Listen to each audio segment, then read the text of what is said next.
Hey there, and welcome back to the podcast. Today, we're going to be talking about a super important subject that I get asked about quite a bit, and that is soil. I love how this question comes up so much because it is very important for us to learn about what makes healthy soil and how to get especially raised beds started out. But planning is only the first key to a successful year.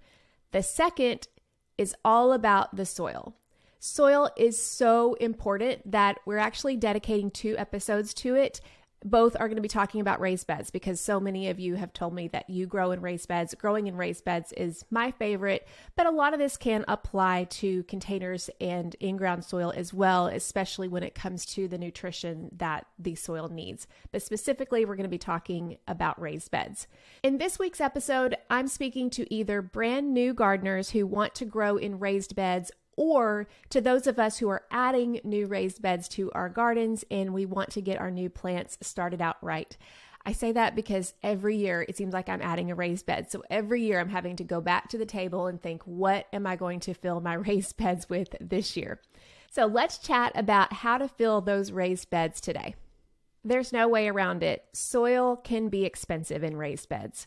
Early on a budget, when I was a new stay-at-home mom and the whole reason I wanted to garden was to save money, I tried every shortcut I could, and let me tell you, it showed. There's only one shortcut I use now, and I've scrapped all the others. I'll get to that shortcut at the end. I've since, though, realized the importance of getting that raised bed soil mix right the first time, because I know now that it will not only provide a greater harvest for this year, but also for seasons to come. Next week, we're actually going to be talking about how to refresh your current raised bed soil before planting. So make sure to listen to next week's episode if you have raised beds that you're not quite sure what to do with at this point, whether they didn't perform well for you or you want to keep them performing. Definitely tune in to next week for that. But today we're going to be talking about how to fill a new raised bed. The first thing that you need to know is that your raised bed soil is alive. Literally. At least that's what you want. It's not like a container where you mostly have to be the one providing all the nutrients and all the inputs. When you fill your raised bed soil instead with the right ingredients to begin with, your living soil, which has bacteria, fungi, and other organisms, all this works with your plants to provide them with the nutrition and water that they need. Our job then is to fill it with those living inputs and create an environment where they truly thrive. For many people, this in particular is a huge mindset shift, especially if you grew up like I did, where we relied on, at least the garden that my mom tended, I didn't learn a whole lot because I didn't pay attention. But what I do remember is I feel like she relied a lot on synthetic fertilizers because that was kind of the big deal back in the 80s and the 90s. And so we looked at our garden as more, we got to plant the plants and then feed the plants with the fertilizers. But with an organic garden, this is different. In fact, many of those synthetic fertilizers can actually harm the living part of your soil that you want as an organic gardener. We don't want to look at it as we're feeding the plants directly because that's what synthetic fertilizer does. Instead, we want to look at it as I am feeding the soil.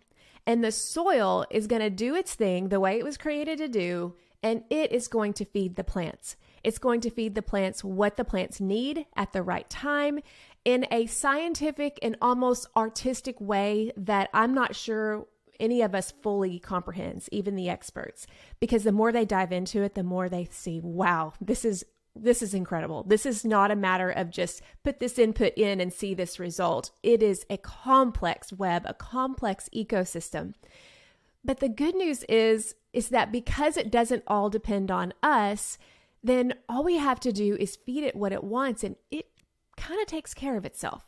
So how do we get our raised bed soil to get to that point? Well, if you're like most beginning gardeners especially, or just someone who doesn't want to think about all the scientific complexities to all this, you just want me to give you a recipe. Well, that's easy. I can do that.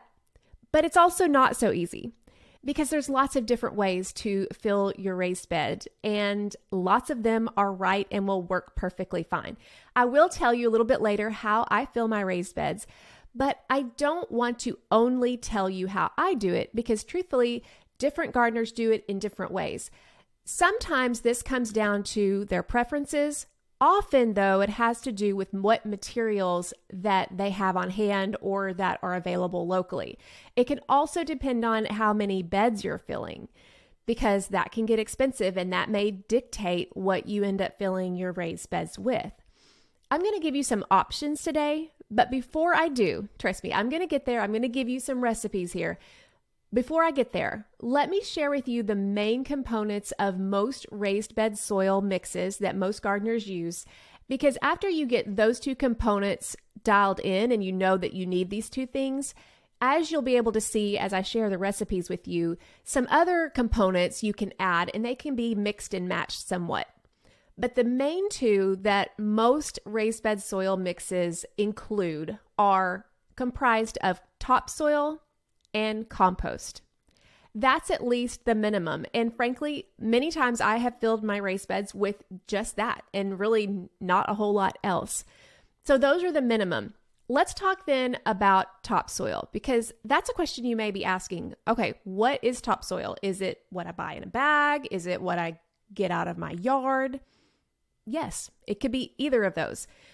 Topsoil, in the truest sense of the word, is the top layer of soil found in nature. It is the 6 to 12 inch, roughly, layer that is composed of rock, minerals, and some organic matter. Topsoil for your raised bed is going to provide the structure, and it also holds everything else together. Now, you can dig up some of your own garden soil, which is what I did at the very beginning. We had just built our house, so we had topsoil kind of in piles, so I borrowed from that, and let me tell you, that was fantastic. That worked really great for my garden. Also carried a lot of weed seeds, so be careful if you do that. If you get topsoil from your yard, you're probably going to have quite a few weed seeds to come along with it, but it's still usually good quality topsoil, good quality ingredient. If you don't have your own topsoil to dig up, then you can also purchase topsoil. You can purchase bagged topsoil at the garden center, labeled topsoil, or sometimes it's labeled as garden soil. That will work. Or you can do what I do and you can purchase high quality bulk topsoil at your local landscaping company or nursery. I have found that to be a better option compared to the ones that I've tried, just because the source that I use locally, that topsoil has been really, really good. Now, it does tend to be more clayish and silted consistency. I'm not sure if those are actually words, but I can tell the consistency of that is a little bit different from what I get in the bags. But in my location, from what I understand, this comes from the river bottoms, which what goes into the river is usually topsoil that's being eroded from rains. So that would kind of make sense why it's good quality. But all that to say, you can contact your local landscaping company or nursery to look at bulk topsoil options. That's definitely going to be the cheaper way to go.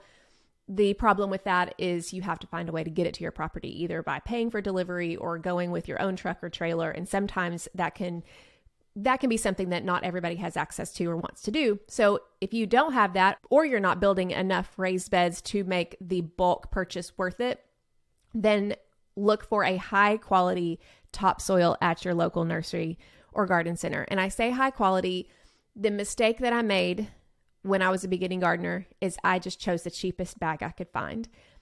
And I've never had good success with that. Let me just tell you, every time I've tried to cut a corner in this way, I've definitely paid for it in the lack of production in my soil. So purchase high quality. We're going to talk more about how to find out what you can find locally that's high quality, but just keep that in mind. Soil is not a place you want to cut corners. So that's topsoil. Number 2 is compost. Now you hear compost a lot, but what actually is it? Compost is fully broken down or decayed organic matter. If you hear the word organic matter thrown around, basically that's something that was once living at one point. So it could be your kitchen waste. It could be manure because it came from something that was once living. It could be ground up bark. Basically anything that was once living in some form can go together to form compost. Compost is the key, you guys. Compost is the key. This is where the life is. This is where most of your nutrients are. This is where the magic happens in your garden. Compost can do some amazing things. If you have a too high or too low pH, which that is a complicated term on its own, let me just tell you, you kind of want it more onto the neutral side. But if it skews high or low, compost can help buffer that where it's not going to be as high. Compost also helps when it comes to drainage. It can make poorly draining soils drain better. It can make too fast draining soils hold more moisture. So it's a buffer in that capacity too. So there's so many benefits to good compost. I may have already sold you on compost. You may have already been sold on it before, but the question is, how do you get it and how do you get good quality compost? Well, you can make your own compost. I do. A lot of gardeners do. It's not as complicated as you may think. I'm definitely a lazy composter. I have a YouTube video on how I do that. Or you can get real specific and make sure you have hot compost in the right ratios and all that and get, higher quality, granted, but takes a little bit more work. But you can definitely make your own. You can also buy compost in bags. I will have to say I haven't had a lot of success with that because the times that I've done that, at least with my local sources, I found them to be pretty heavy in bark products, which we're actually going to talk about that in next week's episode. Sometimes that cannot be the best, especially if you have a lot of it in your soil. But there are some high quality composts that you can find in bags, and you might want to ask other people what their experiences are, because I've found that the quality of compost you have available in bags locally is highly dependent on just your sources. What do you have available locally? Or when it comes to compost, you can buy in bulk. This is what I do. Again, I found a source that I have found this compost does fantastic in my garden, but I do have to buy it by the cubic yard. So I either have to take my trailer, or let's be real, my husband takes the trailer and he gets the cubic yard of compost, or I have to pay to have it delivered, and you get a lot. Now, even if I'm not using it all, I will just keep it in a pile in the back of my property, because you're always going to need compost. I'm always buying it. I've never run out because it's that good. Here then you have your options. You can make your own compost, you can buy compost in bags, or you can buy it in bulk. And choosing this is actually one of the most difficult tasks for a beginner. The reason is that there are myriad ways that you can go wrong and not know it until much later. Talk to anyone who has had bad compost and they will tell you, they will warn you. It is not a fun place to be. So let me just give you some cautions. I don't want to scare you, but I want you to be informed, especially when it comes to making this crucial decision for your raised beds. So here's a caution on making your own compost. Is if you don't get your compost hot enough, which is hard to do if you are not actively managing it and kind of know how to turn it and all this stuff. To me, when I watch the process, people do it all the time. I don't think it's that hard. It just requires kind of more babysitting than I've ever done. So if you do a lazy composting method, which is also known as cold composting, you're going to have weed seeds in your compost. And for this reason, I don't like to put my own homemade compost at the top of my beds, which is where I typically will put compost, because they will sprout weeds more readily. Instead, I'll put my homemade compost toward the bottom where the weed seeds can't see the light of day. But just keep in mind, if you're not doing a hot composting system, then be prepared that you may have weeds, which isn't the end of the world. I mean, obviously, compared to some of these other cautions, I'd choose this one, but I just want to make sure you're aware of that. Caution on bagged compost, and I alluded to this earlier. Cheap isn't great. The first year I bought the cheapest compost, I'm putting air quotes here, the cheapest compost I could buy at a local garden center. And it did not do very well. And what I found is that sometimes, especially if you buy something that's called manure compost and it's in bags, manure can often have high salt content. And I really think that was the problem with the particular ones that I bought. Because some of the ways that the plants were growing, I really feel like the salt was just too high. That's my opinion.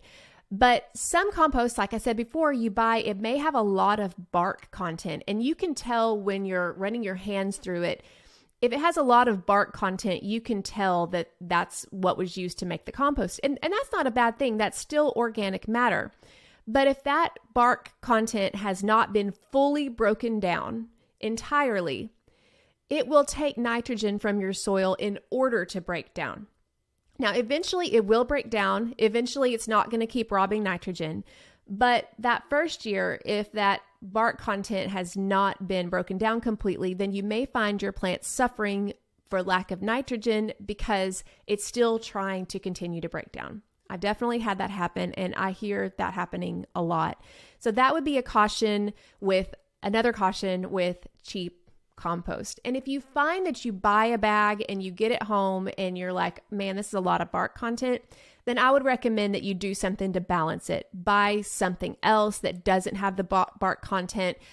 Add a source of nitrogen like blood meal, or just be careful to maybe fertilize your plants more than you would normally with an organic liquid fertilizer. Those are some things that you can do to try to offset that. Ultimately, when it comes to bagged compost, there are some fabulous bagged composts available, but you have to find them.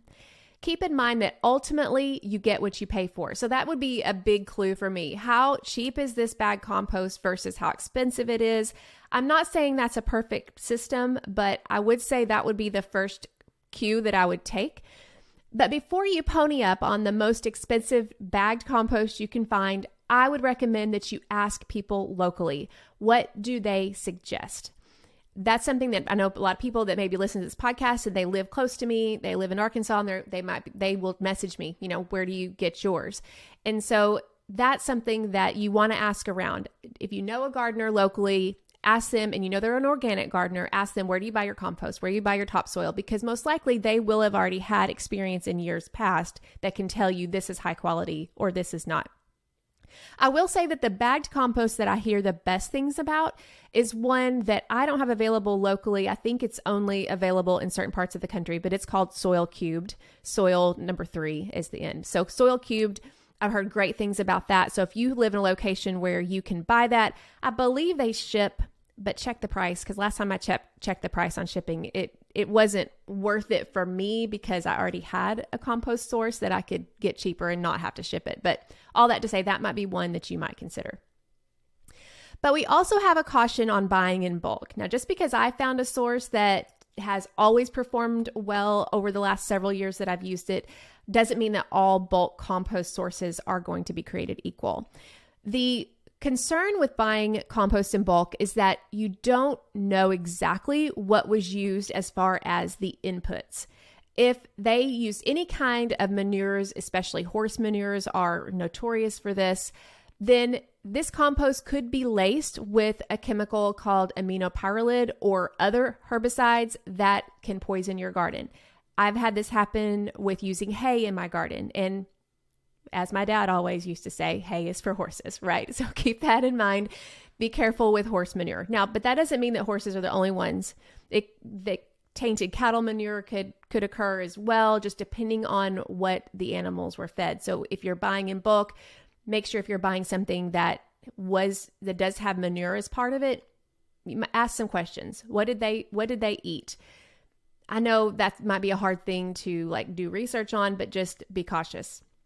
Another thing is that manures can be high in salts, as I mentioned before, or low in pH. This is the case with chicken manure. Now, I have chickens. I use chicken manure in my garden. To me, it's a fabulous way to use their manure, but chicken manure is low in pH. It's acidic. Now, this may be perfect for you if your soil typically is more in the alkaline range. I'm kind of talking more about in-ground gardens at this point. But if you're filling a raised bed and you use manure that has a lot of chicken manure in it, you're going to have to do something that offsets that acidity, such as lime is the most common addition.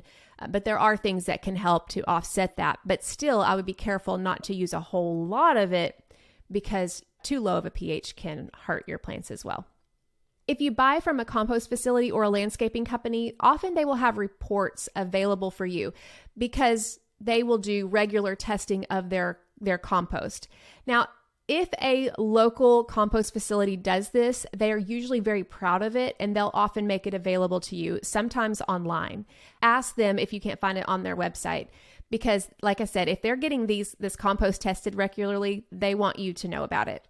But again, ask locally. So there we have it, topsoil and compost. Those are the basic ingredients that you want to have for filling your new raised beds.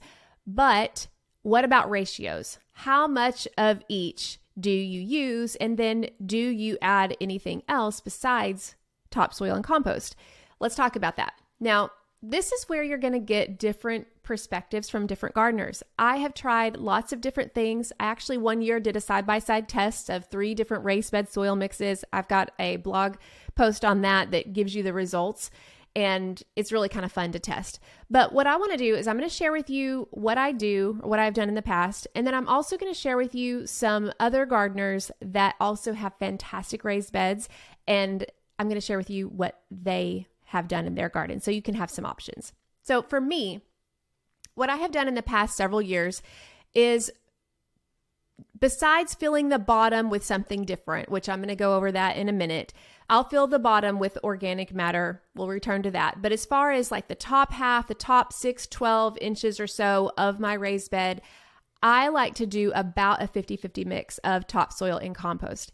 And for the most part, that's all I do. I'm not adding any other amendments. And partly that's because I've found that my source of topsoil, my source of compost have been great. And I haven't needed to add anything else in my garden that has grown great. So for me, it's just been the simpler, the better. It's worked well. Now, there are other options here. And this one comes from, if you're watching me on YouTube, you can see this. This one comes from Joe Lample's book, The Vegetable Gardening Book. His raised beds are fantastic, and he talks about his perfect soil recipe that he has perfected over the years, and his is similar to mine, very similar actually. His is 50% topsoil, 30% compost, and then 20% organic matter. So you may be wondering, what's the difference between compost and organic matter? Organic matter that he uses comes from different sources like worm castings, shredded leaves that are well broken down, and there's a lot of others that he lists in here as options. I think the point that he was trying to make is that diversity is important. So if you have, especially if you have a compost source that maybe you're not 100% sold on, the more organic matter, the more diversity you can add, the better and the healthier it would be. So that was what he recommended in his book. The next one is from Nicole Burke, and this comes from her book, Kitchen Garden Revival. She has beautiful kitchen gardens. Just like Joe, she's been on the podcast multiple times. We'll put the links of those conversations in the show notes for you guys. But hers is, she has developed this blend that she uses for herself, and she calls it the 103 blend. I find it kind of interesting because the percentages that you're going to hear don't add up to 100%. They actually add up to 103%. So that's why she calls it the 103 blend.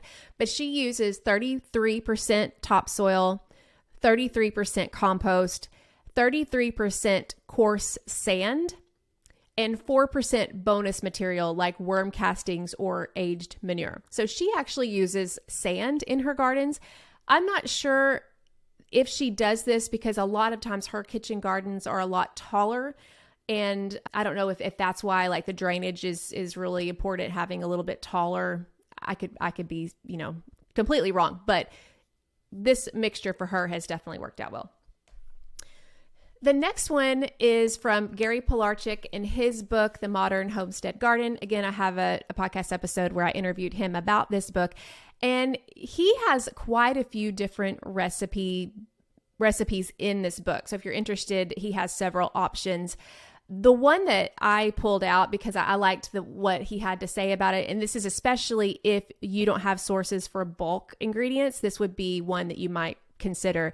And this one is 50% peat moss or cocoa coir, and then 50% garden soil, which I would assume this would probably be topsoil or like any kind of bag soil that's labeled garden soil, or maybe even topsoil from your yard. I'm assuming that, understand I'm kind of putting words in his mouth right now, but I'm thinking this is what he meant by that. And then you mix all of that together in the bed, and then you top it with a few inches of compost. Like the top few inches, he is saying add that to the top and then work the compost in to a depth of 6 to 12 inches. So to me, I thought that was a pretty easy way. If all you have available is bagged ingredients, I think this would be a great option. And then we have Callie Kim. Her book is The First Time Gardener Raised Bed Gardening. And she, again, has lots of different options. She has several different recipes, but the one that I wanted to bring up for you, because I thought it might be helpful, is a basic mix that you would just get bagged ingredients for. And she does this by parts. So she says 3 parts topsoil, 3 parts bagged compost or bagged garden soil with compost, something that has compost in it, 2 parts cocoa coir or peat moss, and 1 part vermiculite. This to me would be, if all you have available is bagged sources, this would be a great blend. And you can see in her YouTube channels and all of that her raised beds are incredible. So that was her suggestion.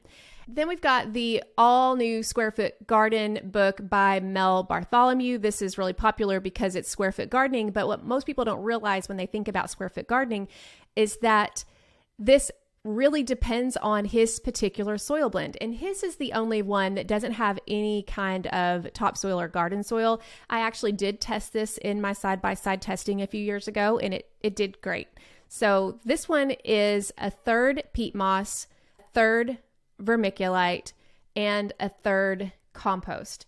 Now, he recommends that with the compost, you get as many sources of inputs as you can. I think I can't remember what I did. I think I did some kind of a bagged compost maybe. I think I did some of my homemade, and I added some of the chicken manure. I think I added a bunch of different things like he suggested. The people that I've heard that have used this mix that have not had the greatest results didn't include that diversity, just so you know. So it does kind of depend on the quality of the compost for this mix. So all of that to say, those are some different recipes that these gardeners who've been doing it a long time have created and works for them. And I don't really share that with you so that you would take notes for all the ratios as much. I mean, you're welcome to go and get the books. They're fantastic. But it's more so that you can see the mindset behind it. That even though we have these recipes, my purpose for giving them is so that you can see the big picture. And you'll also see that most options suggest some kind of a mix of topsoil and compost, and other ingredients can be added if needed. The final question you might be asking then is, what about the depth of this high quality soil? Because all of the recipes that I was talking about, we're using high quality ingredients. If you have a 30-inch raised bed, do you really need to do 30 inches of all of these ingredients? In my opinion, and in my experience, the answer is no. This is the one shortcut that I've actually found is a worthwhile one. And that is, fill the bottom of the bed with less expensive organic material and then top the bed with a high quality mix. In my experience, making sure that you have a high quality mix in, I would say 6 to 12 inches, 6 minimum if you're growing like shallow rooted crops like lettuce, more like 12 inches if you're growing something that's a heavier feeder like tomatoes, that kind of thing. I mean, eyeball it, but 6 to 12 inches of your tops of your raised bed soil, you're going to want with really high quality soil, because that's where most of the feeder roots are going to be. Besides that, you can fill the bottom with a less expensive organic material. Let me just give you some examples. So this year I am creating a new kitchen garden. I don't know how much in detail I've shared with you guys about this yet because it's kind of still in progress right now, but I'm creating a new kitchen garden so that I can scale back on the amount that I'm actually creating in my huge garden. A lot of that's going to go unplanted this year. And for that, I'm going to be growing in 2 different sizes of Birdie's metal raised beds. One of them is a 15-inch tall bed and one is a 30-inch tall bed. So when it comes to the 15-inch tall bed, most likely about 6 inches or so, I'm going to add a less expensive organic matter, and what the other 9 inches I'll add with a high quality mix. For the 30-inch raised bed, I'll be doing about 20 inches of this less expensive organic material and then topping the rest of the bed with a high quality soil mix like we talked about before. And again, depending on the plants, the roots would need about 6 to 12 inches of soil. So for the short bed, the bottom part, I would fill maybe about a third of some kind of organic material. So when I talk about less expensive organic material, what am I talking about? I'm going to give you several options here. All of these I have used in the past and they have done really great. I will share with you a caution with them in a minute, but these are just some great ideas. The first option is straw. Now you can use just regular straw that you buy by the bale and just put it in the bottom of your raised bed. I know Luke from In My Gardener talks about that and how beneficial it is because it retains water. Straw is fantastic at retaining water, which basically would give your plants a reservoir in which to draw. You can also, and this is what I'll be using and have done in the past couple of years, you can also use, if you have done straw bale gardening in the year before, you can use that spent straw. In my garden, those straw bales are pretty much broken down. I'm not gonna be able to use them for a second season, but I can use that as a base for my raised beds, which has worked fantastic because not only do you have the straw and the water retaining capabilities, but you also have the fact that it's been conditioned with nitrogen and all-purpose fertilizer, and it's basically this beautiful blend of compost in straw together. So to me, that has been fantastic.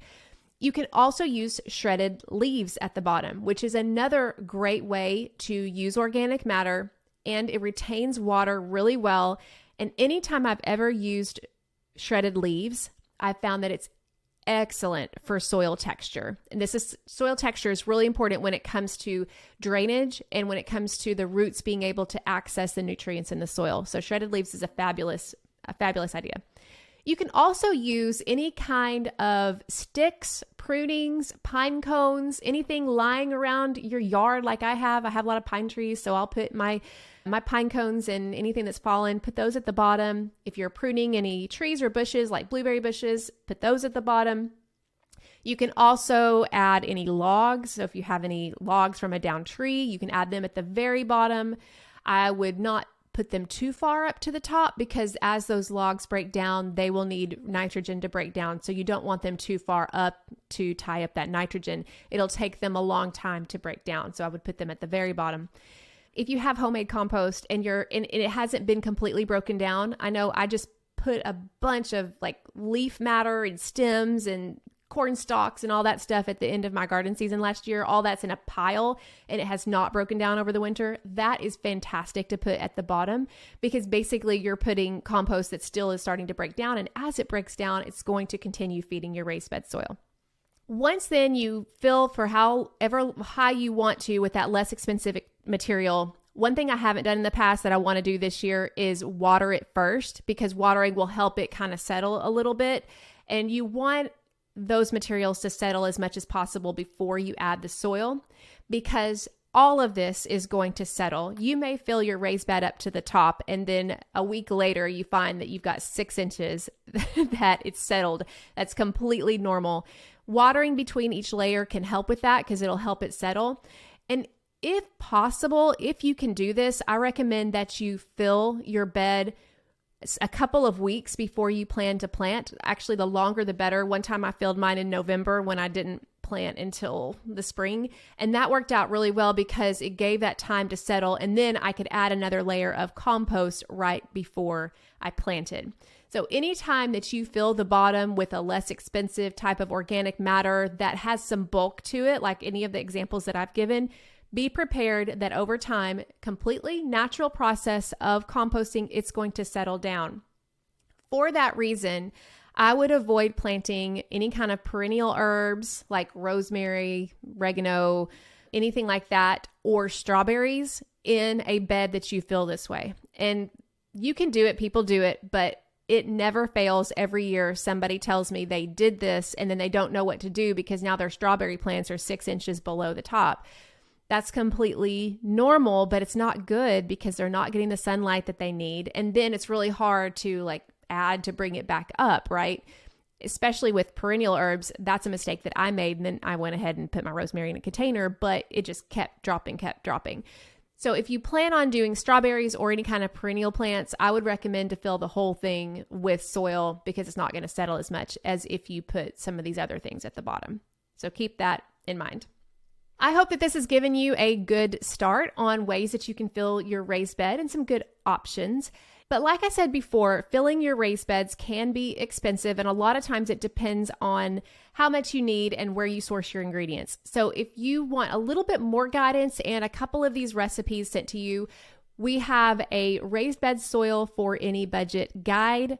You can go to journeywithjill.net/raisedbedsoil, I believe is the link, but we'll put the link in the description and you can get that for free. That'll give you some options on exactly what you need to buy for your raised beds, and it will give you a little bit more direction there. But hopefully with today's podcast episode, you've been able to see the big picture and get some ideas to make sure that you fill your raised bed soil and get them started out right. Now, like I said before, next week we're going to be talking about how to refresh your current raised bed soil and what to do if you suspect there was a problem with your raised bed soil. So hopefully you are subscribed to the podcast, whether you're watching on YouTube or you are listening on the go at your favorite podcasting player, because whenever the new episode drops, you'll get notified and you can listen to that one next week. I hope that this has been helpful for you. Be sure and grab that raised bed soil for any budget guide, and I will chat with you again in the next episode.